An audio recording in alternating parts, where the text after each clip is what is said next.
Hey guys, welcome back to another episode of A Tarot Story, and this is Kim. So in this video, I'll be talking about the Knights, so the Knight of Wands, Knight of Swords, Knight of Cups, and Knight of Pentacles.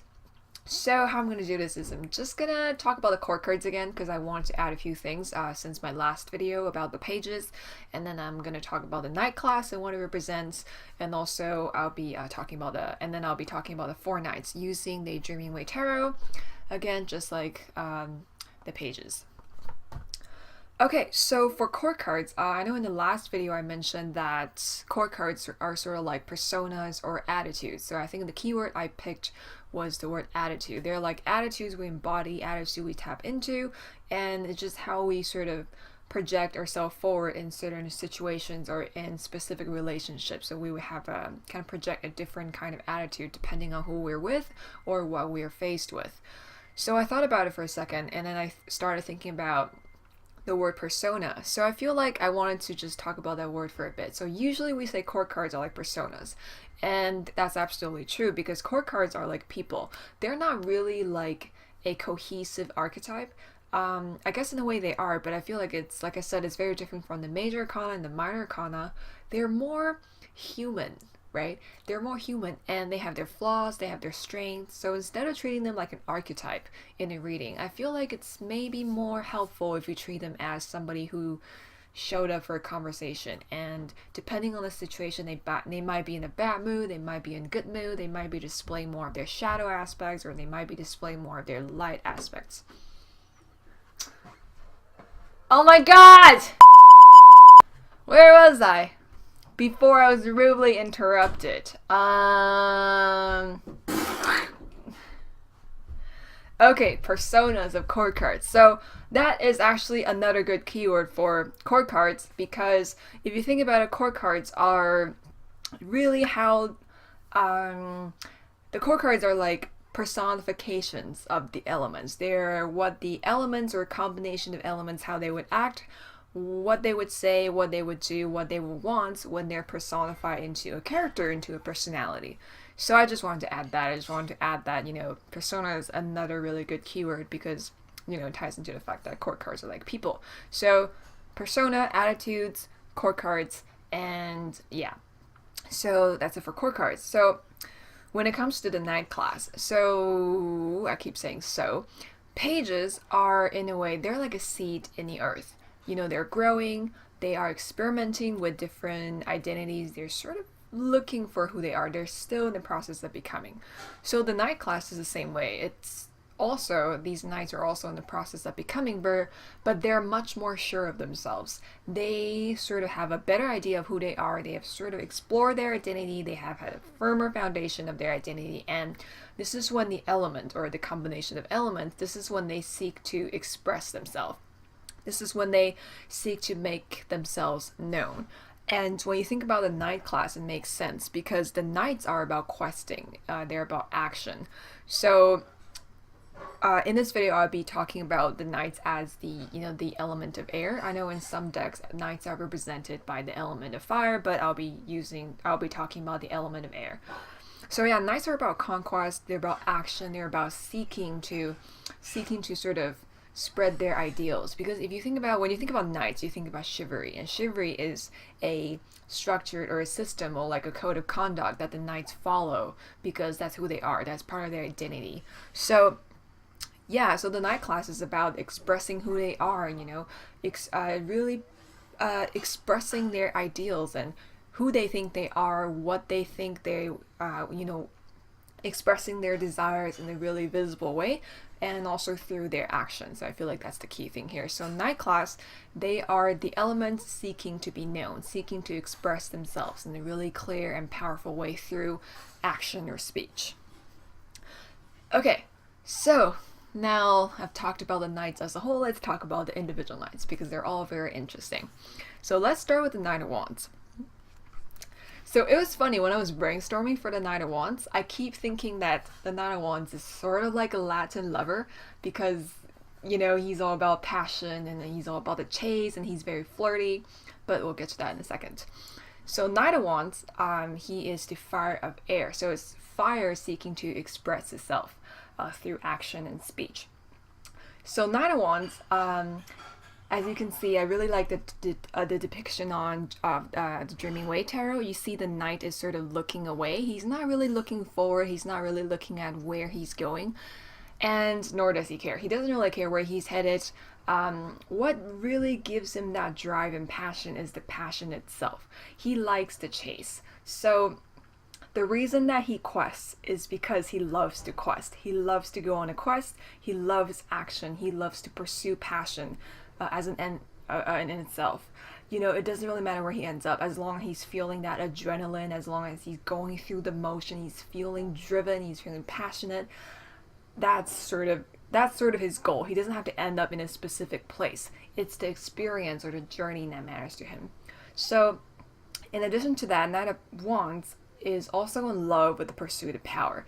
If you think about it, power isn't a destination itself. Power is sort of the pursuit of power. The destination is the journey, right? The pursuit of power means you're getting more powerful by the second. So Knight of Wands is also somebody who likes to pursue power.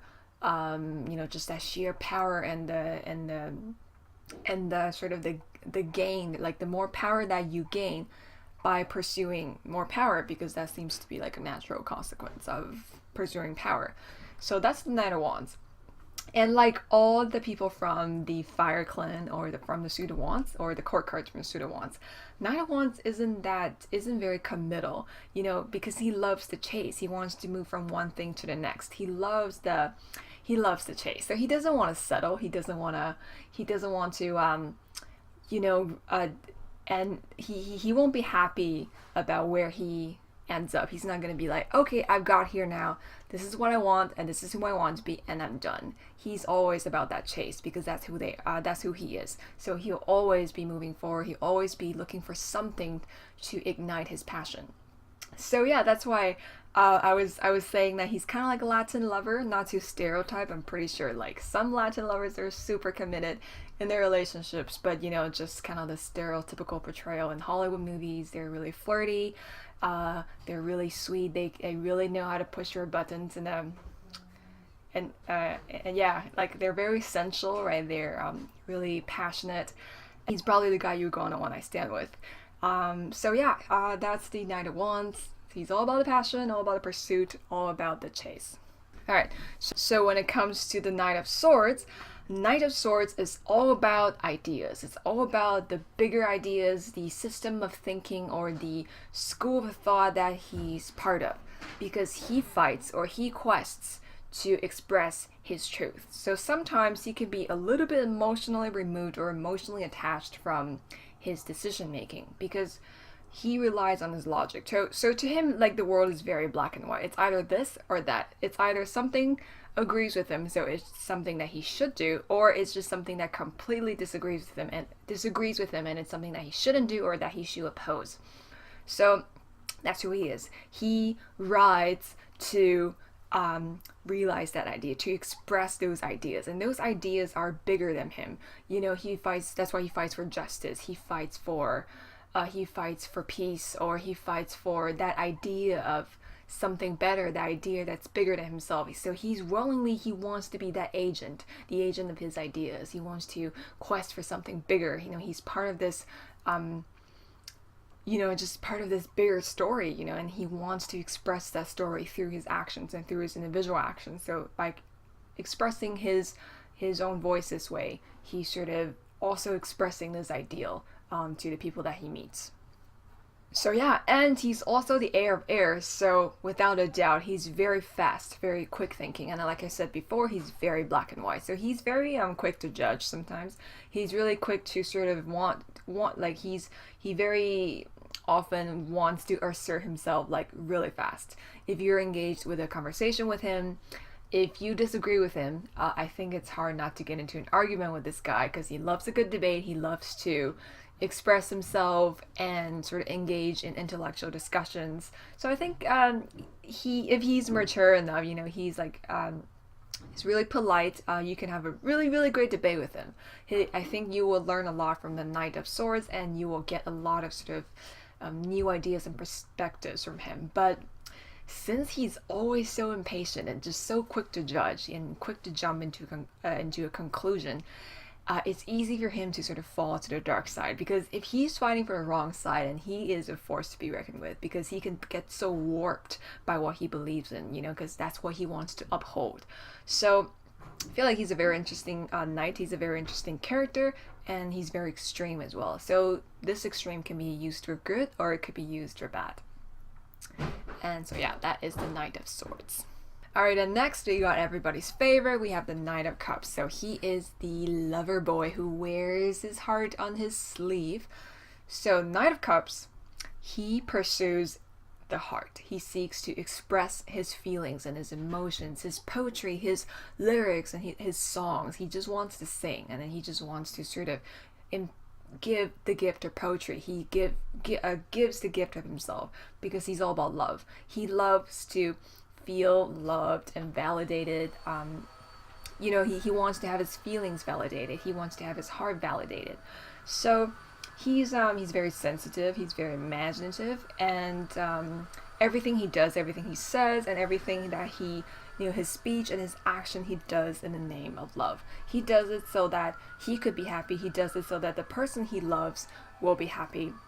So when he's in love, when he genuinely cares for somebody, he would make sure that person gets just whatever it is that makes them happy, because your happiness is his happiness, your sadness, your sorrow, your anger, everything you feel is how he's gonna feel.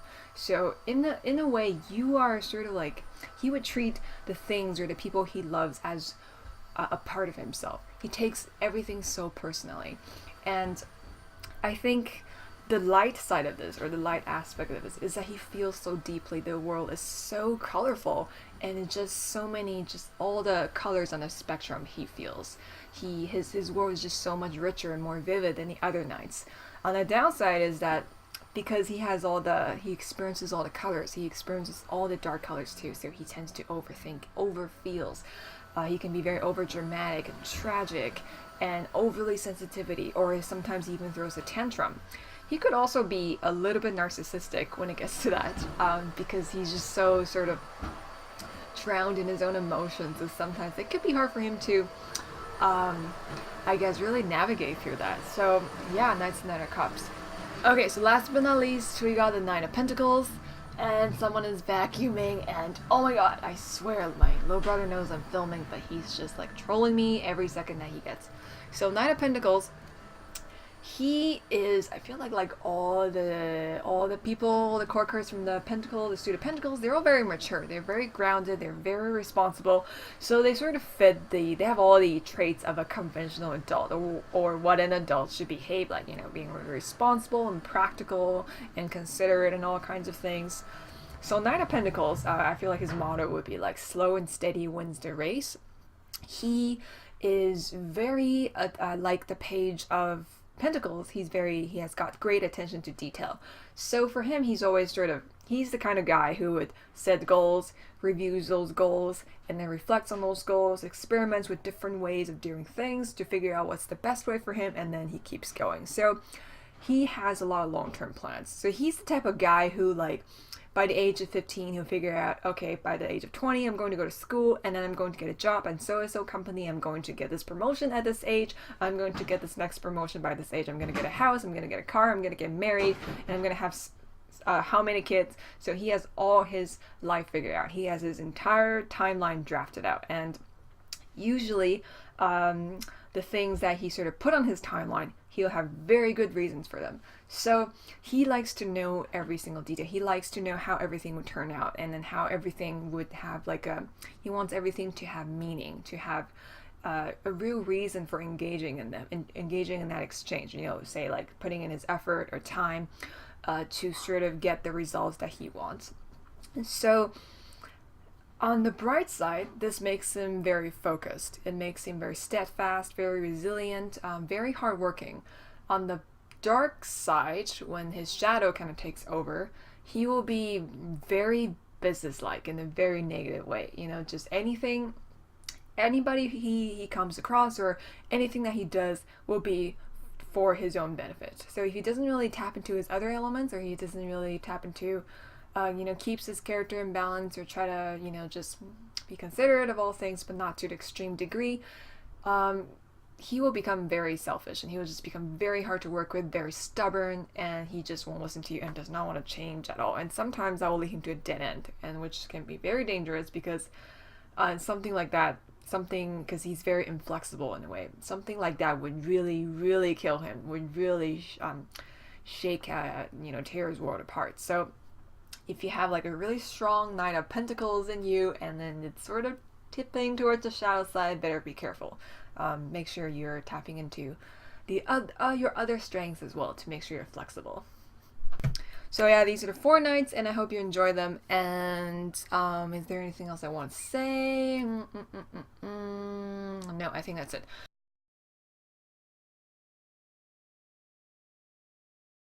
Okay, so here's the mini exercise thought experiment for this for the night class. So here's my question, and I'm gonna tell you all my answers. So if you want to think about it, just pause the video and come back to it.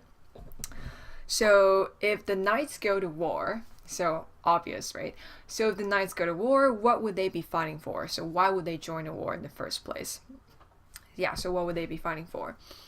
So for the Knight of Wands, he just loves a good fight, man. He just wants to go in there and slash somebody in the throat, or that's it. He just loves battle. He loves the adrenaline. He just wants a good fight. And also he seeks power, right? So he wants to join that battle to become stronger. He just wants to fight, really. He just enjoys the fight. He's probably the warrior type who enjoys a good battle, enjoys a good spar with like another well-known warrior or something, or another like really famous knight. So yeah, he just loves to fight. He just wants to be in it. He doesn't really care who he's fighting for, it, you know, if his morals are kind of let loose, but basically he doesn't care. He just wants a good fight. And when it comes to the Knight of Swords, he fights for truth and justice, obviously. And in my mind, I kind of see him fighting for the minorities, or fighting to start a rebellion, because, you know, he fights to spread his ideas, right? He fights for the unjust and to uphold justice. So I feel like that's what he would be doing. He will be fighting for the people who can't speak for themselves. He will be fighting to express his own ideas, or express his own voice. He would be fighting for truth and justice. And the Knight of Cups would obviously be fighting for love. Love, of course. He would be fighting for the partner, or for the woman that he loves, or the man that he loves. He would be fighting for his family. He would be fighting to save his people, because he genuinely feels for his people.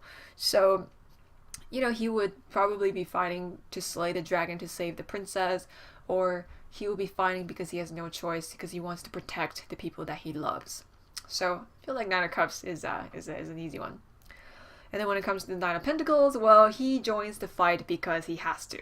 Because in his mind, why would he join a fight if he has to risk his life? So he has to be risking his life for something good, something practical. So something like it's the necessary war to end all wars, or something. Or strategically, it would be the right thing to do, or it would be the right thing to do at this time. It would bring him the most benefit, or the most or the least damage. Yeah. So.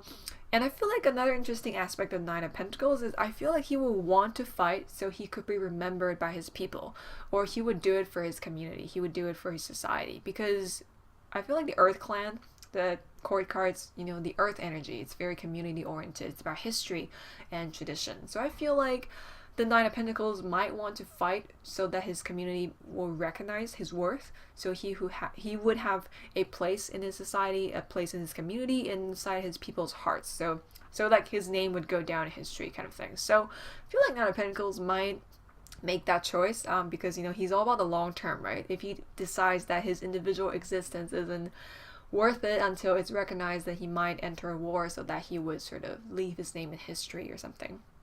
And yeah, so those are my answers. What are yours? I'll leave them down in the comments below, because I would love to see them. And yeah, I'll be doing the queens next, and then the kings. And I think I might do like a I might do a video on reading with the court cards, and maybe do a skit with court cards, because that would be fun, because, you know, they're all characters in persona. So yeah, because I know court cards sometimes are very troubling. They're very confusing to read with. I know personally myself, sometimes I get stumped with a random core card. Page of Wands. But yeah, I think that's it. I don't think there's anything I missed. Yeah, until next time, be the hero of your own story.